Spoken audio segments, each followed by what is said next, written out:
Hola, doy la bienvenida a quienes concurren a este espacio de análisis, de información y de comentarios en esta videocharla astillada. Periodismo creíble, periodismo confiable. Llevo largos meses, no sé si ya un año, dando los indicios que a mi parecer muestran que José Antonio Meade Curibreña, el actual secretario de Hacienda, es el hombre a quien apunta más el interés de los pinos y de los grupos de poder que convergen en los pinos para la posibilidad de ser el candidato presidencial en 2018. Hoy Andrés Manuel López Obrador ha hecho en uno de sus comentarios en Facebook una referencia a que él considera que Meade Curibreña será el candidato del PRIAN y que aparte habrá otro candidato que será de simulación en el cual van a converger el PRD Acción Nacional y otros partidos. Más allá de la consideración específica que hace López Obrador, debo decirles que llevo ya tiempo señalando el hecho de que en Meade Curibreña convergen los intereses de los grupos que pretenden dar continuidad al modelo económico y político que hasta ahora se ha mantenido para beneficio de las élites y para perjuicio. Ya ven que hoy Margarita Zavala dijo que habían robado millones de pesos en prejuicio del pueblo veracruzano. Bueno, yo me esmero en decir que en perjuicio de las grandes masas populares, de los intereses colectivos, en ese perjuicio es en el cual se alían estos grupos en las cúpulas. José Antonio Meade Curibreña fue director del Banco Rural, de aquel nefasto Banrural, cuna de corrupción, un área siempre con robos y saqueos a título de ayudas al siempre necesitado campo mexicano. Fue director de Banrural con Vicente Fox y luego ya se convirtió en la Financiera Rural. Con Felipe Calderón fue secretario de Energía en sustitución de aquella profesora que había sido de Felipe Calderón, Georgina Kessel, de efímera memoria, porque bueno, no fue mucho lo que hizo en la Secretaría de Energía y dejó paso al propio Meade Curibreña, que es un apellido compuesto. Uno de sus antepasados se apellidaba Curi, espacio, Breña, pero él ya lo juntó y ahora es Meade Curibreña. Fue secretario de Energía y luego fue secretario de Hacienda. Sustituyó a Ernesto Cordero y estuvo en los momentos de la transición de Felipe Calderón hacia Enrique Peña Nieto. Con Enrique Peña Nieto comenzó como secretario de Relaciones Exteriores, luego fue secretario de Desarrollo Social y finalmente secretario de Hacienda, que es en el cargo en el que está hoy. Yo he dicho que me parece que todo apunta hacia él porque creo que el grupo que lleva mano en la definición de la sucesión presidencial 2018 dentro del equipo de Peña Nieto es el equipo de Luis Videgaray Caso, cuyo desgaste por esa excesiva dependencia con Donald Trump y el yerno ejecutivo Jared Kushner lo convierte en una pieza muy vulnerable, además de que el propio Videgaray pues carece de el mínimo empaque para ser candidato. No es un hombre afable, no es un hombre muy dispuesto a toda la teatralidad que corresponde a una candidatura presidencial, y creo que dentro del grupo de él, en el cual pugnan por sobresalir Aurelio Nuño y José Antonio Meade, creo que Meade lleva la delantera. El propio Videgaray puso hace poco una fotografía en Miami que comenté en la columna Astillero y también en este espacio, señalando Videgaray 30 años caminando juntos. 30 años caminando juntos, Videgaray y el propio Meade, José Antonio Meade, a quien llaman Pepe Toño. Pepe Toño es un hombre tranquilo, de conducta afable, cuidadoso de las formas, no hay escándalos de corrupción en torno a él y no es priista, no tiene militancia priista.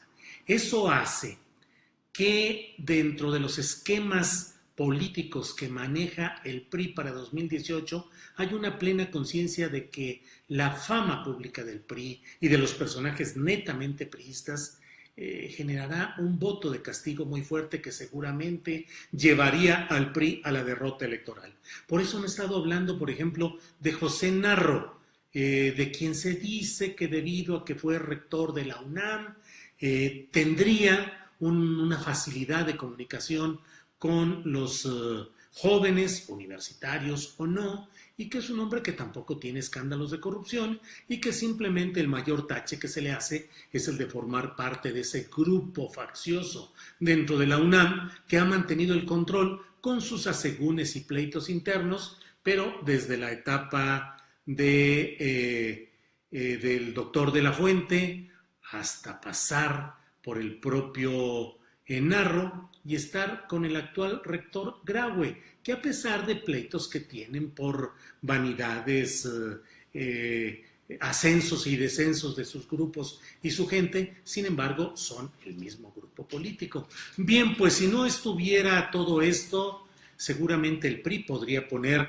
por ejemplo, a Miguel Ángel Osorio Chong, el secretario de Gobernación, que es el personaje más identificado con el PRI, con el priismo clásico, cuyo actuar desde Bucareli, pues es el de la política tradicional repudiada, nefasta, con muchos puntos de repelencia social. Entonces están buscando eso, que haya un personaje que no esté tan identificado con el PRI como lo es el propio doctor Narro. Pero Pepe Toño Mir, que ni siquiera tiene militancia priista, pues entonces él se considera la pieza que puede hacer que incluso se brinque lo que decida la Asamblea Nacional Priista que se va a realizar en agosto y en la cual hay grupos que están intentando de que el PRI cierre candados para que haya un candidato propio, con militancia, con experiencia, con cargos de elección popular. Pero si van en alianza con otro partido, por ejemplo el Verde o el PANAL o cualquier otro partido, entonces se puede brincar eso y se puede postular un candidato externo.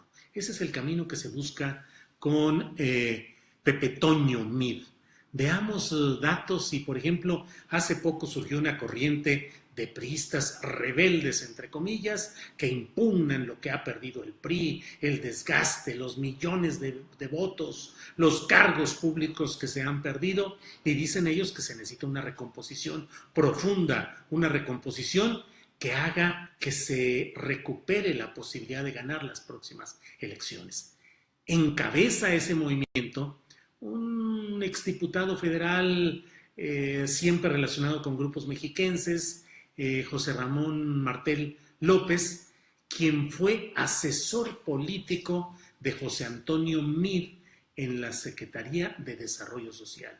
Ahora dice que juega por la libre, encabeza o participa con este grupo de priistas rebeldes que proponen, entre otras cosas, que el PRI presente un candidato a la presidencia independiente, es decir, que no sea militante del PRI. No dicen que se apellide Meade, pero de hecho, pues es la misma propuesta.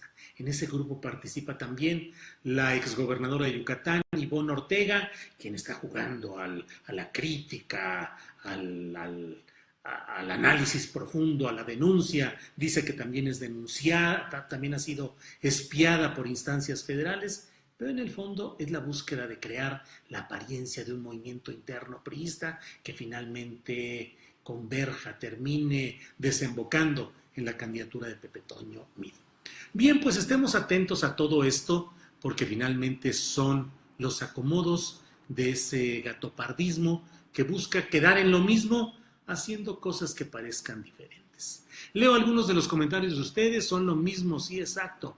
Por Slim suena, sí, Slim apoya al doctor Narro. En otras palabras, un personaje bueno. Si AMLO ya sabe que no se gana sin alianzas, ¿por qué no busca unificar la izquierda? Pues eso sí es una de las grandes preguntas políticas. No confío en el INE. Pues no, el INE, todo el espectro electoral es el mismo de 2006 y de 2012, de las elecciones en el Estado de México y en Coahuila. Es lo mismo. ¿Qué va a cambiar?